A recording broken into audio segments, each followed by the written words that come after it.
Olá, eu sou a Samantha, este é o Arthur e você está no canal dele, meu, nosso, o Cão que Lê. Se é sua primeira vez aqui, seja muito bem-vindo, seja muito bem-vinda. E hoje nós falaremos de um livro fantástico chamado A Pequena Coreografia do Adeus, da autora Aline Bay. Eu terminei esta leitura há uma semana e há uma semana estou pensando em como posso minimamente fazer um livro à altura, fazer uma resenha à altura deste livro. Então, por partes aqui. Separei, o que eu ia falar, separei e agora eu não achei para fazer resenha. Bom, Aline Bay, uma autora paulistana, nascida em 1987, formada pela PUC em Letras, fez também o Teatro Célia Helena lá em São Paulo. E este é o segundo livro dela, ele foi finalista do Prêmio Jabuti em 2022, não sei porque não ganhou. E vamos a alguns pontos, e eu não sei como irá se desenrolar exatamente esta resenha. É um livro que eu amei e chorei horrores. É um livro que dá para você ler em 3 horas, ele tem 280 páginas, só que ele é escrito com uma diagramação diferente.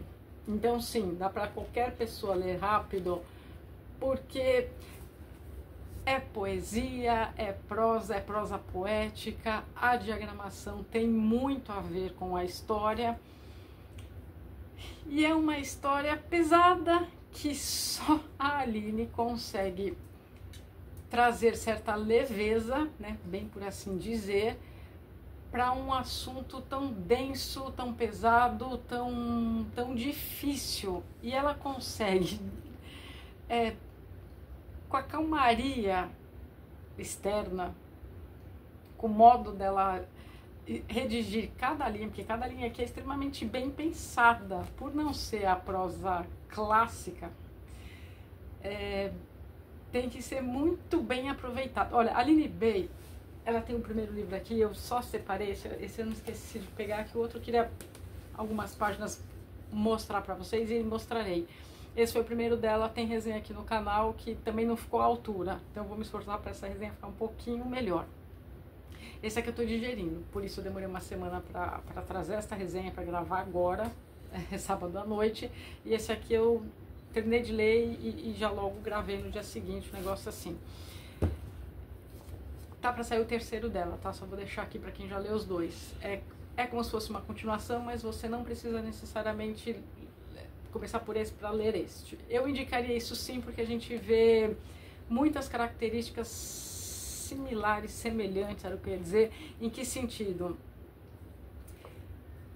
Para mim, a Aline está se tornando aquela autora nacional, e que esses livros, os dois, esse aqui mais ainda, pelo modo, pelo que aborda, uma autora nacional assim, mais que consagrada, e um clássico nacional. Acho que daqui a alguns anos as pessoas vão olhar e vão falar da Aline Bay como uma escritora, como um clássico da literatura nacional, ponto. Essa é a minha reles e humilde opinião de quem não é de letras, de quem é psicóloga, e aqui darei uns pitacos psicanalíticos, sim, rasos para o público em geral ler, mas a você que é psicólogo, que é estudante de psicologia, tem que ler.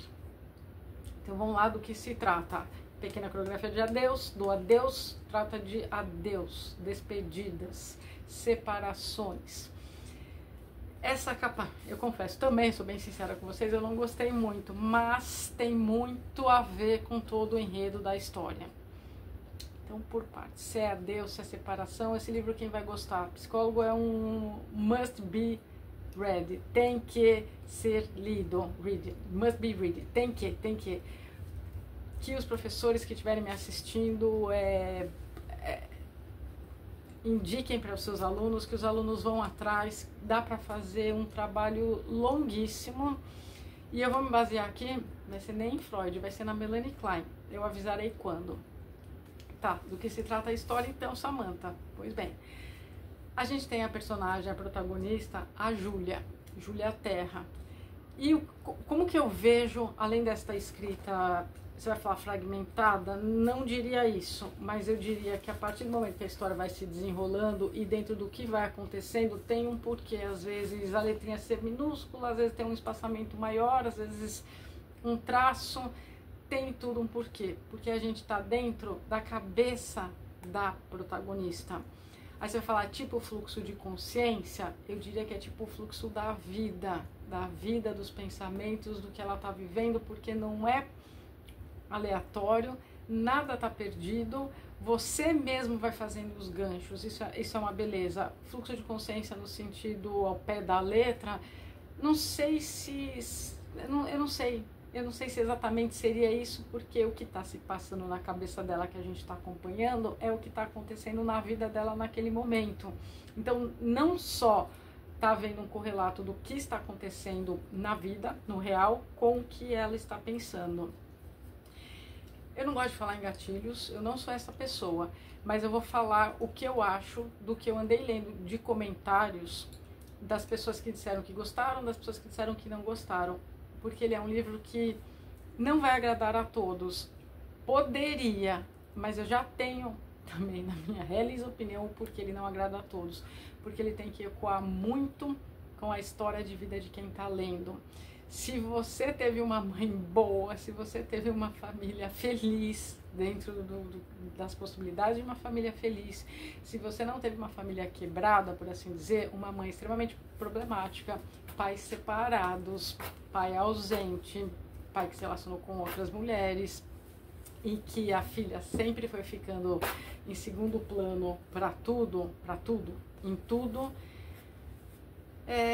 talvez não faça nem sentido para você essa história, mas, porque eu vou bater na tecla da psicologia, porque quem é psicólogo, não raro, e é por isso que eu sou muito fã da escrita dela, o como ela escreve, o como a protagonista se apresenta neste, se apresentou no outro também, é como as pessoas relatam as coisas pra gente em sessão de psicologia, em sessão de análise de modo geral. Às vezes fragmentado, às vezes com mais dor, às vezes misturando culpa, às vezes misturando mais por quê, e só que ela consegue construir uma narrativa, bem Arthur, ela consegue, sempre, ela consegue construir uma narrativa, bonito, não poderia ficar, né, olhando, vou ficar aqui para você aparecer, ela consegue construir uma narrativa de modo que, além de ter nexo, né, é como se fosse... Começa a Júlia criança, então vamos lá. A Júlia começa criança e a gente já vai observando as perdas que ela vai tendo. Eu já vou dar o tom aqui, que já tem 8 minutos de resenha. Eu vou dar o tom da escrita. Uma das partes tem, para quem gosta de fazer marcação e gravar e grifar. O bom de quem não edita vídeo é isso, né? Dá pra vocês verem que eu tô falando mesmo da minha cabeça e bem o que eu acho. E por isso que às vezes tem resenha que eu gosto mais, às vezes resenha que eu gosto menos. E o Cão que Lê tá aqui comigo porque eu chorei neste livro, não teve nem como. Porque muitas coisas ecoam então com a sua vida, com o que você teve ou com alguém que você conhece, enfim. Pela última vez, desculpa. Pronto. O tom.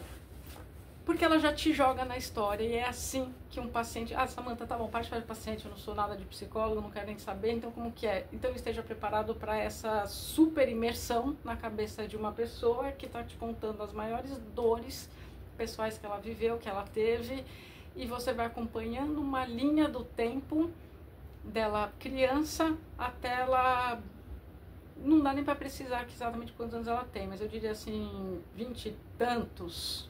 casa dos 20 e pouco, para mim não é alguém ainda de 30. Então você abre, você não está esperando nada, e ela entrega tudo, e a escrita você fala assim, meu Deus, que livro. É por capítulos? Não, mas ela corta, assim, começa a Júlia, depois o sobrenome dela é Terra, vou trazer também o que eu acho do porquê, e depois tem escritora, mais pra frente, e se eu for dar, porque eu não sei como que vai se desenrolar, se eu for dar um spoiler, eu aviso para quem quiser ler. Se você já leu, porque eu não gosto também de tirar a experiência da pessoa, se você já leu, aí fica para me deixar a sua opinião e coloca aqui nos comentários se você viu deste modo também ou não. não importa. E se você não leu, eu recomendo que leia. Leia por ser uma escritora nacional também, mas porque tem esta escrita que você bate o olho e fala: quem escreveu foi a Aline Bay. E assim, eu admiro muito, não saberia escrever desse jeito, e eu nunca vi ninguém escrevendo deste modo. Eu acho que eu disse na outra resenha e repito aqui: a beleza da escrita em si me lembra muito o Walter Ugumãe, muito, com algumas ressalvas, mas esta diagramação, isso, nunca vi. Nunca vi, não, tem acho que o mesmo Mar aqui do Amos Oz que também fez isso, mas deste jeito e desta escrita, que é um soco no seu estômago, ao mesmo tempo que parece que foi um sopro, porque ela é extremamente delicada no relato, porque também se não fosse, que tijolada, que pedrada, você não conseguiria ler 280 páginas. Na minha opinião, não daria para ler um livro com esta temática se não fosse escrito de modo leve, de modo coreografado. Então eu diria que até que as palavras, as frases, elas têm uma coreografia entre si, elas dançam e você é embalado neste balé, e tem aqui balé também, e que você é pego, que você, quando você vê, você já está no meio da história, no meio do palco junto com ela, protagonizando essa história e querendo abraçar esta menina. E esta menina, independente da vida que você teve, do seu histórico familiar, fica mais ou menos dolorido, dependendo das histórias que você teve na sua infância, na sua adolescência, e principalmente, aqui é um livro que toca muito no relacionamento com a mãe e na ausência, na presença ausente do pai. E como que isso molda e molda assim a vida, os fracassos lá na frente, os sucessos lá na frente, o desenrolar lá na frente e o final impactante. E eu tenho aqui meu achismo, mas o achismo é sempre de quem lê. Deixo no final quando eu falar, que daí provavelmente eu darei um spoiler. Então vamos lá, então começa a Júlia e você começa lendo até em normal, assim, bem normal mesmo, assim, onde que vai me levar? E de repente, 2 páginas depois, é isso que é mais fantástico, você já está no meio da história, você já entendeu um monte de quem é a Júlia, você já está gostando dessa garotinha, aquela criancinha, e aí você já está mais ou menos entendendo, você não fica confuso. Então por isso que eu não quis bater na tecla de fluxo de consciência, porque tem gente que não gosta. Aqui não, aqui é você acompanhando, não é nem o diário dela, não são nem exatamente os pensamentos, é o autoquestionamento que a pessoa está se fazendo. Então, assim, ela conversa com você, sim, mas mais do que conversar com você que está lendo a história, ela está conversando com ela mesma. Então, assim, é como se a gente fosse um super telespectador de camarote do que está acontecendo dentro da cabeça e mais da vida desta Júlia. Então, vou dar o tom em alguma parte mais pra frente que eu separei. A gente começa lá, ok, criancinha, aquela coisa assim... A gente já percebe que tem algo não legal em relação à mãe dela. Aí você vai falar, não legal como? Então, aí você vai ter que ler para saber, mas eu vou tentar o meu máximo para explicar no desenrolar. Porque no começo você vê ela comparando com a mãe da amiguinha dela. Então, até aí você fala, tá, mas que? Aí essa mãe já vai... surra. Mas assim, nem queria estar rindo, tá, gente? Tô indo nervoso ou para não chorar aqui no meio dessa resenha, porque eu tô como esse livro. Surra, mas ela merecia levar essa surra? Não, essa mãe tá batendo por quê? E aqui não vou entrar no mérito se pode ou não bater, não é isso. Por que ela tá batendo? Por que essa mãe está batendo? Por que ela tá com medo? Por que ela tá olhando as outras, a amiguinha e tudo tá acontecendo? Então, no primeiro momento você tem isso. Você vai falar, tá, mas é chato? Não, tem nada chato aqui. E 2 páginas já acabou, a gente já nem sabe mais quem é essa amiguinha na história, nem sabe mais quem é essa mãe dessa amiguinha que ela tanto tá admirando, por assim dizer, querendo que fosse a própria mãe dela. E a gente não sabe ainda do relacionamento da mãe com ela. Até que você passa 2 páginas, e por 2 páginas é mesmo, começa aqui na página 9. Você virou 2, 3 páginas, você já fala... agora tem coisa. Então a gente tem uma mãe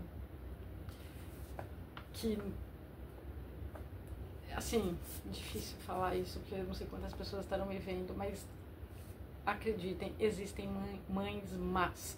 E existem mães más propositadamente e mães que foram más sem nem saber que o foram, mas de qualquer modo deixaram um vazio a Deus, um vazio eterno naquela criança que depois vai avançando na vida e a gente vê que continua. Bom, pois bem, vou ler alguns trechos para vocês.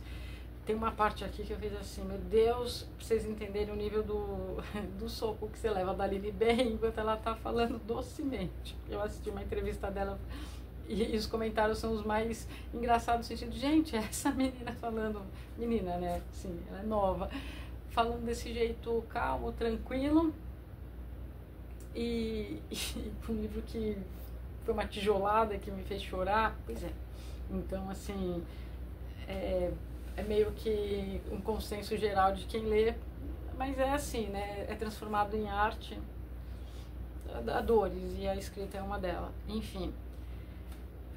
Aí a gente tem vários trechos, assim, é pra você ler, esse livro vale cada centavo, não é um livro barato, mas que história. E não sai essa história. Isso também é outra marca registrada, Aline Bem.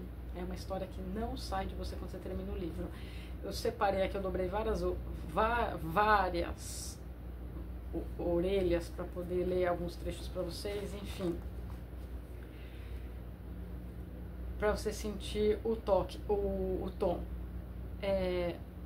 Aí aqui tá tendo uma conversa, e eu já vou explicar, que daí eu vou falar a parte do spoiler, mas eu vou ler duas coisas que eu quero ler muito, a questão, quando ela se questiona também do pai. Mas aqui eu achei assim, ó, a arte está no além. É nele que podemos colocar um pouco do que somos, sem jamais atrapalhar a coreografia. Aí ela usa uma expressão em francês, que é a professora de balé falando com ela. Júlia, não há bailarina que dance a mesma música da mesma forma. E aí aqui, para mim, não há leitor que leia o mesmo livro da mesma forma. Tem uma questão com a mãe muito forte, quando eu mencionei a Melanie Klein, psicanalista, e aqui eu vou ser bem breve, uma parte da teoria dela, eu até ia pegar para vocês, tem um livro chamado Inveja e Gratidão, mas a Melanie Klein trabalha, linhas bem rasas para você que nunca abriu um livro de psicologia, com a ideia de seio bom e seio mal, e não à toa aqui também a questão do seio, ela é trazida muitas vezes.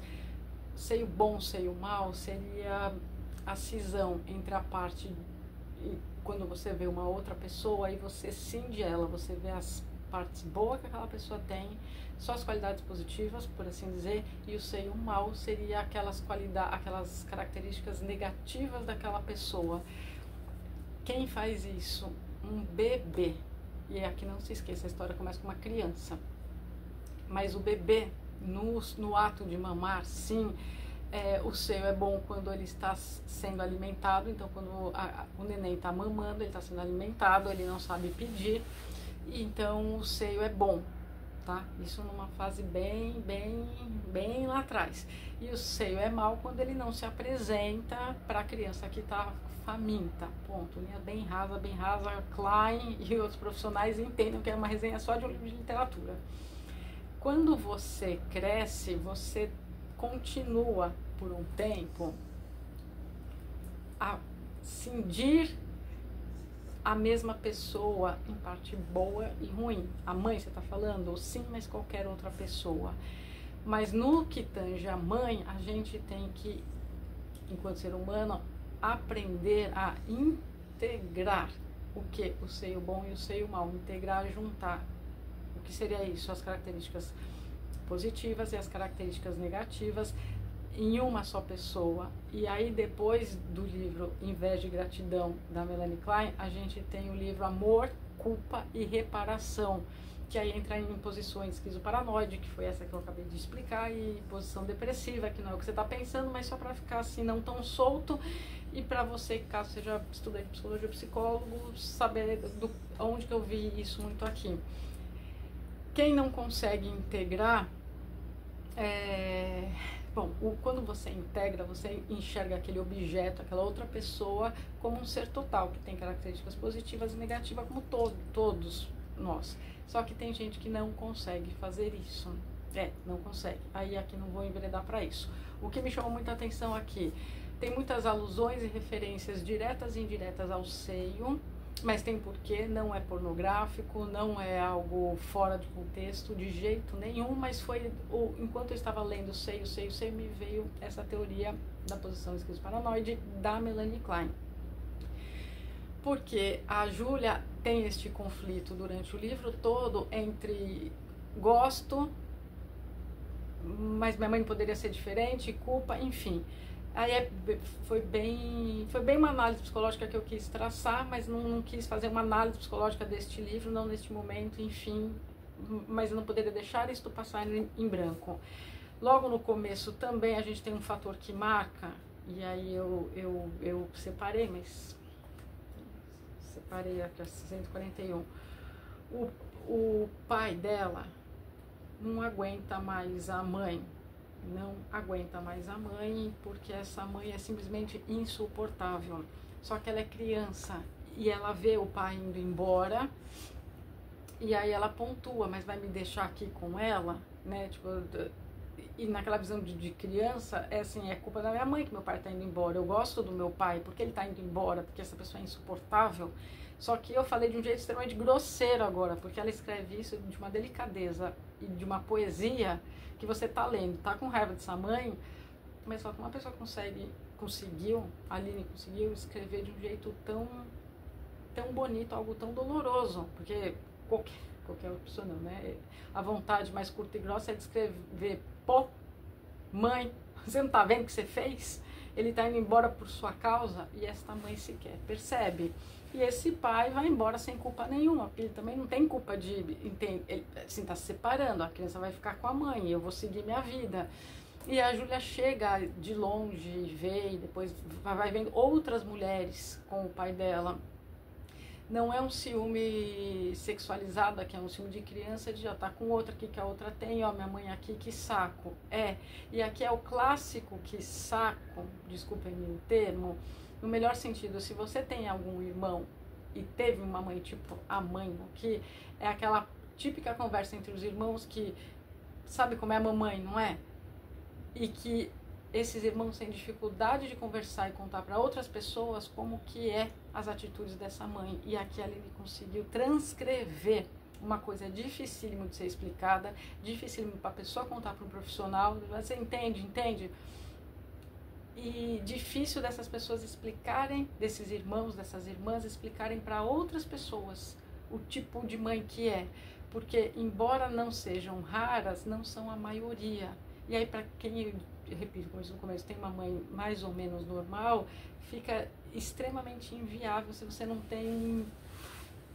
Não é nem empatia, porque é difícil se colocar no lugar do outro se você não teve uma mãe deste naipe, que não é desejável para que ninguém tenha, mas que sim, elas existem.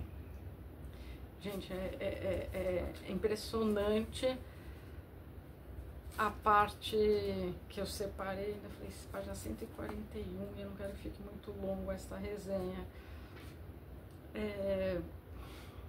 Até porque alguém falou, separa as páginas, e eu separei e tal. Bom, agora, pra quem não quer o spoiler, eu vou ter que falar dando spoiler, não tem jeito, já bati o olho aqui, já sei o que eu quero falar. Então, se você não leu, pare aqui e volte depois para me contar a sua experiência. Se você já leu, aí siga aqui comigo. De qualquer modo, tá avisado. Aí a gente tem essa conversa com esse pai, essa conversa dela culpabilizando o pai dentro da cabeça dela, dentro da casa, e esta mãe é muito pesada, é um peso, assim, é um peso que ela sente, você que está lendo, você sente também, mas aí que tá, você vai gostar, e se você leu, gostou ou não gostou, dependendo, de novo, eu só tenho esta tecla para bater, se sua mãe foi este nível ou não, porque vai tendo muitas culpas. Enfim, vou aqui para a página, outra que eu separei também, que eu acho importante falar, da 161 a 164. Aí, por exemplo, ela criancinha, Aí ela tem alguns comportamentos que denotam, não que ela tá pedindo atenção, mas que assim é tão problemática dentro da casa dela, a mãe dela é tão problemática, já que ela não vive com o pai, que ela tem que externalizar de alguma forma e ela externalizar na escola. Enfim, esses pais são chamados, tem muito a ver com, não com a separação, que também é o que se pensa, mas é por causa da separação, não, é este peso dessa mãe, mas isso ainda é muito pouco difundido também, tá, gente, enfim. E aí, bom, enfim, decidem, e aí tem muito mais a ver, ainda colocar lá no balé. E só que ela não leva jeito, a Júlia, para fazer aula de balé. Então, ela percebe as amiguinhas rindo, ela percebe que a professora, e aí ela vai se apegando a figuras maternas, a pessoas que teriam idade, a mulheres que teriam idade para ser mãe dela. E uma coisa terrível para a mãe que não, pesado falar isso, mas para a mãe que não gosta do filho, que culpabiliza o filho pelo marido ter ido embora, ou que culpabiliza o filho por ter perdido a juventude, ou que culpabiliza o filho que eu fiz aquilo para você, caramba, teve filho porque quis ter, assim, sabe, é aquele que ninguém pediu para nascer, você quis ser mãe, então cuida do seu filho, cuida da sua filha. Mas enfim, muito difícil algumas mães entenderem isso. E aqui aí a gente tem ela e vai dando uma angústia na gente, no nosso peito, porque aí tá, ela tá lá se esforçando, a professora tá se esforçando para que ela aprenda plié, os movimentos, mas ela é pesada pro balé. E ainda para completar, você fala assim, não é possível, por vezes até irônico, é satírico, né, não é que é irônico, sem querer nem ser. Aí é aquela corzinha, né, rosinha, né, a questão do colã das meninas, enfim. Só que aí a mãe dela vai comprar e assim, a culpa que ela sente, porque não queria que minha mãe comprasse, minha mãe vai ter que gastar, mas ao mesmo tempo eu preciso da roupa, etc e tal. Aí a mãe vai lá na loja, deu um azar danado, essa fábrica pegou fogo e só tinha a cor azul, aquele azulzinho bebê. Só que pensa, ela já destoa por não dançar bem, ela já destoa por não levar zero jeito pro balé. E ainda vai ter que se destoar na cor. E aí ela vai relatando de um jeito que você fica tão triste, que daí assim, tomara que minha mãe não compre então. Bom, mas aí a mãe compra e vai com isso mesmo. E aí ela vai dentro da cabeça dela e vai, tipo, você vai acompanhando essa questão do... como que eu vou fazer, o que estão pensando, o tempo todo. Eu acabei que eu nem dei o tom, é porque são tantos tons, enfim. E é uma menina extremamente forte, porque quem sobrevive a umas adversidades dessa acaba se tornando forte, apesar não uso aqui o termo, mas assim, do bullying sofrido, do ela colocar o ouvido na parede, do que será que estão falando, enfim.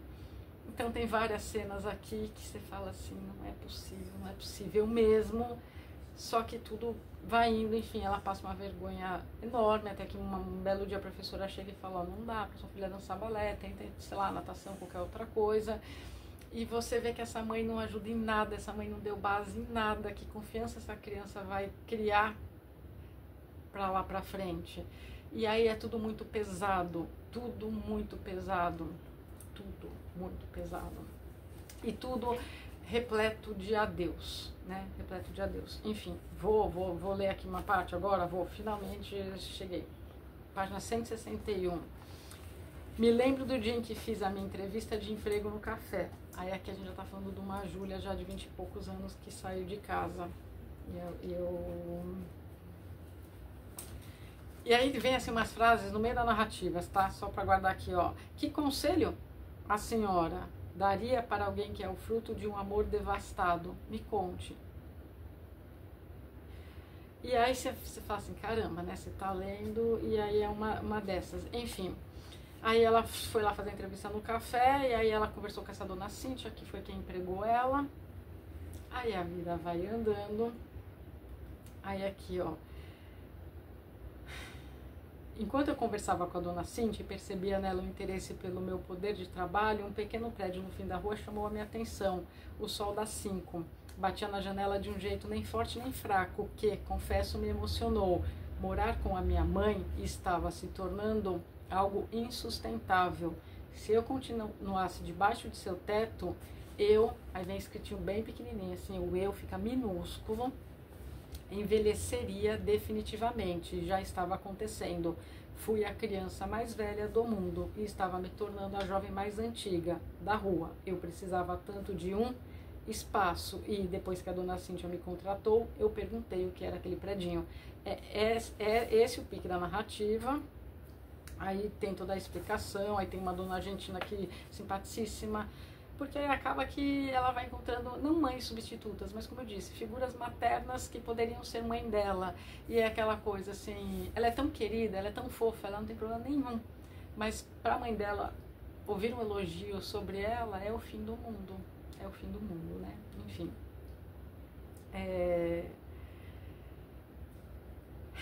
Aí aqui, ó, na hora que ela vai fazer a mudança dela, ela coloca... Ela abre o diarinho dela e ela escreve: me desculpa, mãe, faz alguns anos que estou juntando forças para deixar o seu teatro. Eu que sempre fui o seu público mais fiel. Acontece que chegou a hora de parar de assistir à vida dos outros. Chegou a hora de eu viver também. Acabou o diário. Aí a narrativa. Na manhã da mudança, coloquei as minhas coisas na mala, desci as escadas, pensativa. Minha mãe estava de costas na cozinha, coando o café. Tá quase pronto, ela disse, sem se virar. E aqui você consegue imaginar a cena mesmo, porque embora ela não seja extremamente descritiva, o pouco que ela fala você já visualiza tudo. Não precisa, mãe, já estou indo. E vê-la ali, de barriga na pia, quase me fez correr para os seus braços, me ajoelhar aos seus pés. Ela se virou. Está de mala? Ah, sim. Isso, assim, é que eu estou... E aí, assim, ó, coçando a nuca. Agora que estou trabalhando, achei melhor ficar perto de lá. Enfim, aí anda. Meu corpo desmanchava sob a luz do seu olhar. Ainda assim, tentei agir naturalmente. Na quarta, eu venho ver a senhora, tá? Fechei a porta, ganhei a rua. Achei que sair de casa seria um momento de vozes altas e pratos tentando acertar a minha cabeça. Mas tudo que eu ouvi era um zumbido insistente, uma mosca perdida no fundo de mim. Segui avançando, de repente me vi correndo. Então é isso? Agora eu sou a dona do meu tempo e do meu corpo? E aí ela também vai conversando com ela, porque a gente vai assim, acompanhando a cabeça dela. Só que essa cabeça dela, ela tá conversando com ela mesma. E aí, como eu disse, a gente tá acompanhando. E aí aqui a gente já tá acompanhando uma moça que foi alugar um quartinho de pensão. Pensão mesmo, desculpa. Não foi tipo um cortiço, não. Tem outras pessoas, enfim. E a gente está acompanhando todos esses pensamentos dela, a evolução dela, o que ela queria ter cursado, filosofia, só que não. Aí agora ela trabalha neste café, e neste café tem outros personagens. O Veiga, que é um ex-lutador de boxe, outros que conversam com ela, enfim. Neste tudo isso que está acontecendo, não é que ela retoma contato com o pai dela, mas aí aqui também fica muito claro como eu desconheço o meu pai, porque aí, enfim, a parte do Natal também eu achei pesada, apesar que acho que eu dobrei bem grande, porque de novo, né, eu não vou cansar de me mostrar porque é assim, e que pecado que eu fiz com o livro, mas sigamos. Aí aqui ela fala bastante da véspera, uma passagem bem bonita da véspera. Ela também vai escrevendo, porque um dos sonhos dela é ser escritora. Só uma parte antes de eu voltar, porque eu queria a parte do pai dela que eu achei. Aí, enfim, ela já tem seus 20 e poucos anos, o pai já não é mais aquela, não tá mais na flor da juventude, não é mais tão bonito, tá sozinho, mora lá no quartinho dele também. E ela vai visitá-lo. Aí, pro espanto dela, ela faz ela descobre que o pai faz esculturas. E aí a conversa chega até engraçado, porque, assim, pai, mas daí você faz escultura? É fácil, nunca te falei. Você nunca me falou, não, tô falando agora. Pois é, então, tá falando agora, mas pra uma menina de 20 e poucos anos, em que ela chega até a conhecer alguns amigos do pai, é assim, como que os amigos, né, falam do pai de um jeito que ela sequer conhece este pai, e esse pai sequer tem uma relação próxima com ela, né? Embora ela sempre procure, sempre esteja ali próxima, indo visitá-lo e tal, é aquela coisa, não é próximo. Então aí essa parte da escultura chama muita atenção, que eu faço, não falou, tô te falando agora, mas sim, né, solto. Enfim, a única conversa que prestou com esse pai foi a hora que ele pergunta, e aí, né, você tem algum sonho? Aí ela responde, ah, eu gosto lá de trabalhar no café. E ele fala, eu sei, filha, mas é o que você quer fazer para toda a sua vida? Não há problema algum se for, não me entenda mal. Também sei que é difícil pensar na vida toda sendo tão jovem, mas em algum momento você precisa se fazer essa pergunta. Então meu pai olhou no relógio. Filho, os livros, aí do nada vem. O quê? Ah, você precisa devolver os livros que ela aluga na biblioteca. Aí tipo, ah, é mesmo. Então assim, são aquelas conversas picadas, truncadas, de elevador, eu diria, para uma relação pai e filha, mas é o que se formou. Não deu atenção lá atrás, não acompanhou a infância, ela não teve voz, essa Júlia, nunca. Aí mais pra frente é que eu já passei essa parte, tem um capítulo chamado Terra, o nome dela é Júlia Terra, e até nisso, assim, pra mim a Aline não jogou ao acaso, porque Terra é uma coisa de Gaia, mãe, a nutrição, terra, né? O aterrar, para alguém que nunca teve de fato vivendo, né? Sempre teve flanando pela vida. Então não deu certo aqui, apanhava ali da mãe, que se espelhava em outros modelos, e a vida foi indo, foi passando, e ela teve que ir se despedindo desde o corpo infantil, que é como ela começa narrando, a questão do corpo mesmo, né? Até as outras despedidas de escola, de casa, essa aqui que eu narrei, eu tô mudando de casa, porque sei lá, achei que fosse um evento, e minha mãe isso, e parte da comida também, porque todo alimento não é clichê, mas alimento ele é associado com um afeto, com amor. Então se você não gosta de quem está cozinhando, aquela comida não vai ser boa, não tem jeito. E aqui ela não é vegetariana, mas ela fala pra mãe que ela tá se esforçando para ser vegetariana porque a comida da mãe não desce. Mas não é só esta comida, não é só este alimento, não é só introjetar a comida, a carne no caso. É que essa mãe é zero amor, zero amor. Isso vai ficando claro página após página, você vê as tentativas dela enquanto criança, você vê ela se despedindo das tentativas de tentar ser amada por esta mãe, que isso não vai acontecer nunca, e aí a história vai se encaminhando, você não tem a mínima ideia de como termina, mas eu já vou dizer já, deixa eu só ler aqui uma página enorme que eu dobrei, não, essa parte aqui não vou deixar de ler, essa aqui que eu inclusive acabei de virar. Aí vai ter, enfim, aí ela já tem, a Júlia, uns amigos assim lá na pensão que ela mora, a dona Argentina, que é a proprietária, a dona do café, a dona Cíntia. Ela também vai dando adeus, ela vai deixando passar umas oportunidades, você fala, não, Júlia, você vai imitar a história da sua mãe. Quando essa dona Cíntia tem um filho chamado Ricardo e ele aparece, eles trocam uma ideia super gostosa, tal, e aí na véspera de Natal ele aparece de moto, uma Harley, e aí tipo, vamos dar uma volta, tal, e ela trava. E a dona da pensão libera, ela dá uma desculpa, a dona do café vai ser livre, vai viver, vai curtir, vai dar uma volta com esse garoto, sei lá o que vai acontecer ou não. E ela não vai. Nossa, arrasa o coração, que você fala, não, você vai pescar, mas vai trilhar mesmo rodovia do amargor da sua mãe, de deixar de viver. Ah, é porque era um rapaz? Não necessariamente, mas até o simbólico, uma moto, o andar de moto, a liberdade, o vento na cara, o vai, sai. E aí ela se trava, como a mãe dela se travou em todas as questões da vida toda, ficou esperando esse pai vir, voltar a vida toda, esse homem nem amava mais ela. Enfim, se é que amou algum dia ou ficou o máximo que aguentou pela própria filha, aqui você vai poder devagar de acordo com a sua leitura. Não sou eu que vou pautar isso, enfim, teria vontade de conversar pessoalmente com a Aline, claro que sim, nem teria por que não, mas enfim, aí aqui a gente já está na página 232 e ela se questiona, e o que seria perder a minha mãe? Não é a mesma coisa que perder uma boa mãe. Perder a minha seria uma dor e um alívio cheio de culpa. Então, até o alívio se transformaria em dor. E eu teria que me acostumar com as minhas cicatrizes, órfãs de seu carrasco. Porque essa mãe não foi mãe, foi um carrasco a vida toda dela. Tá, a Júlia permitiu? Permitiu. Se tivesse feito uma terapia, teria ajudado?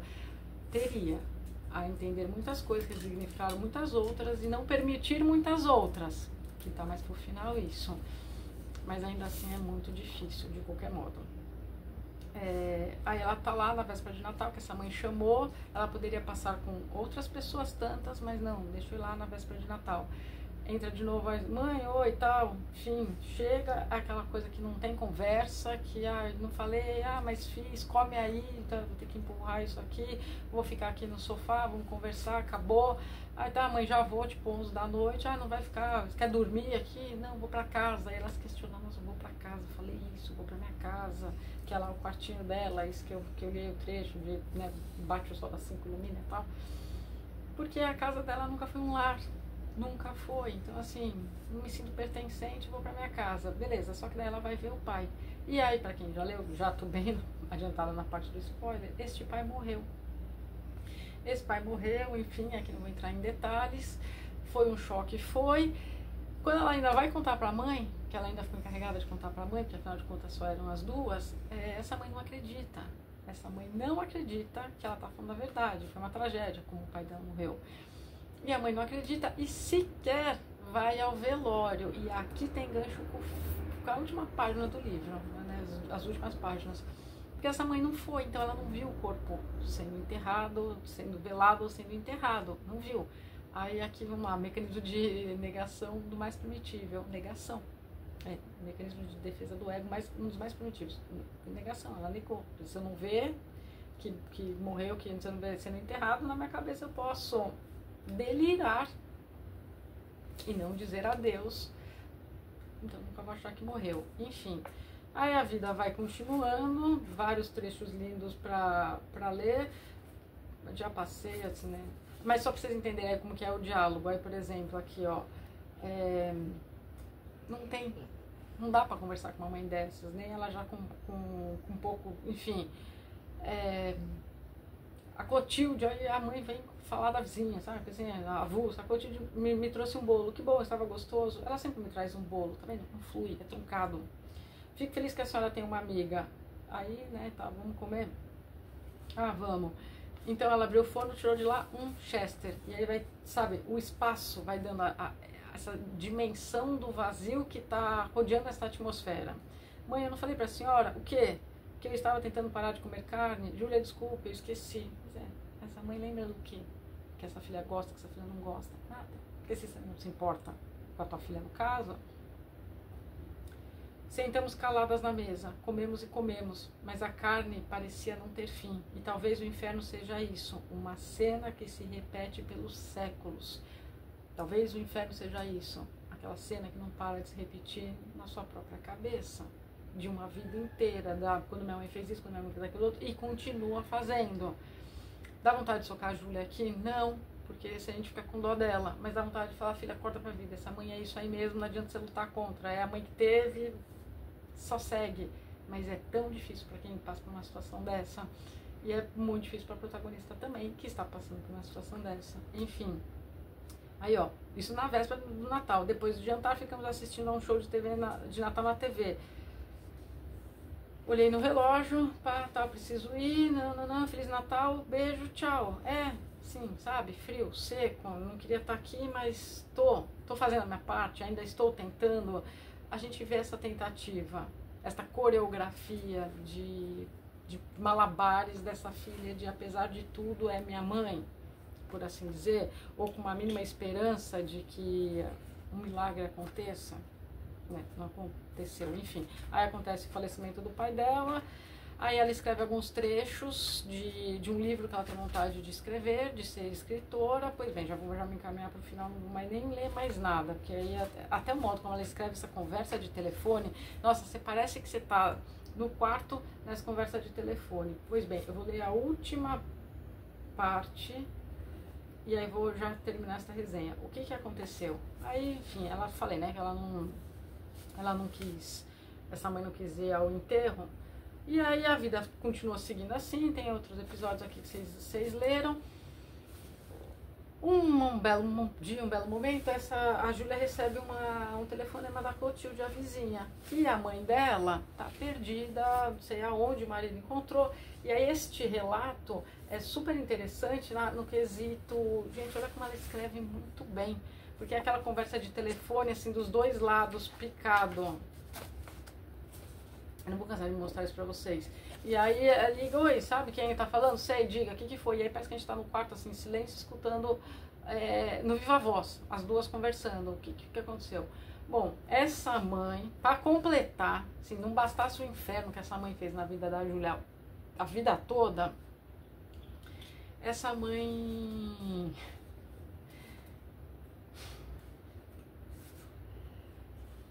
Assim, a Clotilde, a vizinha, tenta ainda suavizar, mas essa mãe se perdeu dentro dela mesma. Eu vou falar deste modo. Se perdeu dela mesma, em que sentido, Samantha?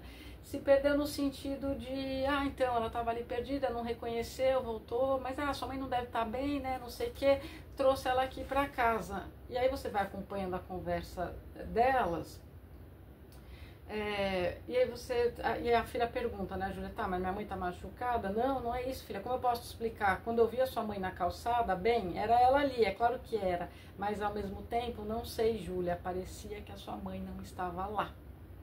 E aí termina com um risco assim. Aí beleza, aí a Júlia fala, tá bom, tô indo aí pra casa da senhora, vou ver o que aconteceu. Entrei no quarto da Clotilde, tudo escuro apesar de ser manhã, e um cheiro forte de tricô, misturado com a porcelana das bonecas espalhadas pela cômoda. Minha mãe estava deitada, de barriga para cima, na cama estrangeira. Senti medo de perdê-la antes mesmo de tê-la. Mãe, só pra vocês entenderem. Aí, se virando para mim, Sérgio, que é o pai, o ex-marido. Sou eu, mãe, a Júlia. Sérgio, ela disse, tentando alcançar a minha boca, tentando alcançar a minha boca. Não vou nem ler a última linha. Aí ela fala, acabou assim? Acabou assim. Essa mãe nunca teve aí pela Júlia, até estar sem estar estando, não enxergou esta filha, porque ela vê nessa última página do livro o Sérgio, o ex-marido, não a própria filha. Quando vai se aproximando e essa mãe vai tentando alcançar a boca dela, faz conexão com toda a questão também do seio, né, porque a boca vai ao seio, mas mais que isso, a Júlia deixa, né, deixei. Então assim, quanto que essa Júlia ainda está passando por cima das próprias vontades, dos próprios desejos para satisfazer esta mãe em nome de uma culpa que ela tem, que ela carrega, que culpa? Uma culpa de não ter sido amada, porque é inevitável que inconscientemente esta culpa suja, do tipo, por que minha mãe não me ama, o que eu fiz para não ser amada? Ou o que eu posso continuar fazendo para tentar uma migalha de amor desta mãe, que não me vê, porque ela está vendo o Sérgio, o pai que morreu, que ela não foi no enterro. Era como eu queria esse final. Esse final também foi de gênio. Foi de uma gênia. Eu admiro a Aline Bay muito. Ponto. Tá aqui. Pra mim é a escritora brasileira que eu mais gosto. De todos os tempos. De todos. Porque eu gosto quando fala do sujeito, né? E a Aline Bay consegue fazer isso. Ela não deu adeus pra você, leitor. Quando encerra assim, né? Eu parei e pensei... Como que ela ia se despedir de quem estava lendo, acompanhando a história? Vai ter sequência? Não, acabou ali. Em que? No quarto estrangeiro, no quarto da vizinha, vendo a mãe acamada.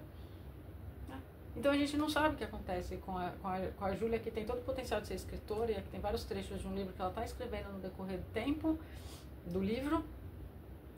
E a gente vê, não conseguiu dar adeus para algo que nem nunca foi, e o tempo todo, nesses poucos trechos que eu li para vocês, assim, como que eu vou me despedir de algo que eu nem tive? Mas tô aqui, vou fazer o quê? Já abri mão da minha vida? Tá abrindo a mão da vida de novo? Agora para cuidar dessa mãe? E essas interrogações que pairam, que eu li aí em alguns comentários de outras resenhas que eu vi, que as pessoas ficaram, esse final não entendi. Talvez não seja para ser entendido, talvez seja para você dar o final que você quer, mais esperançoso, menos esperançoso. O fato tá ali, mas aí aqui ela parou, a autora parou no que ela poderia estar, a Júlia, pensando nesse momento em que deixou por quê? Deixei porque tenho culpa, mas já tá talvez tudo explicado, tudo dito antes, e aí com seus 20 lá vai anos, tem mais o que ser feito? Dá para ser feito? Se a vida foi levada deste modo e com um conflito interno imenso de uma criança, adolescente, jovem adulta que nunca fez nada de ruim, nada de mal, só queria ser amada e tinha tudo para ser amada, mas nunca foi, nem pela mãe e pelo pai ao modo dele, mas também não fica tão claro. Mas pelo menos o pai não tinha o transtorno que essa mãe tem, que essa mãe é complicado falar isso. Enfim, eu gostei muito, é um livro delicado, é um livro pesado, é um livro que aborda uma temática extremamente delicada. Tentei fazer o meu melhor para que essa resenha ficasse à altura do livro. Não sei se consegui. Se você ficou 50 minutos me ouvindo, me deixa algum comentário, qualquer comentário, para eu saber se você já leu, se você se interessou pela premissa, se você concorda ou não concorda comigo, não importa. E se você, Aline, por acaso assistiu esta resenha, seria uma honra de verdade saber sua opinião sobre meu escrito, sobre a tua obra. Gente, é isso. Se até o cão, vem Arthur se despedir, se até o cão leu, e ele lê, gente, ele é meu companheiro de leituras mesmo, eu pego o livro, ele já sabe, eu vejo vai ligar a câmera, ele já sabe, não, senta. Então, se até o cão já leu, já se emocionou, já viu eu xingando, reclamando, enfim, não vai você dar uma chance? Pois dê, e se tiver em São Paulo aí em junho, agora, de 2025, tá bom? Vai ter o lançamento do terceiro livro dela. Anotei agora de cabeça, não saberei falar, então não falarei errado. E quem sabe eu consiga ir até o lançamento e já ler o terceiro. Mas tá aí, 2 indicações: O Peso do Pássaro Morto e a pequena... não tem nem esse artigo por minha conta. A Pequena Coreografia do Adeus. Gente, boas leituras e até as próximas resenhas aqui do canal O Cão que Lê.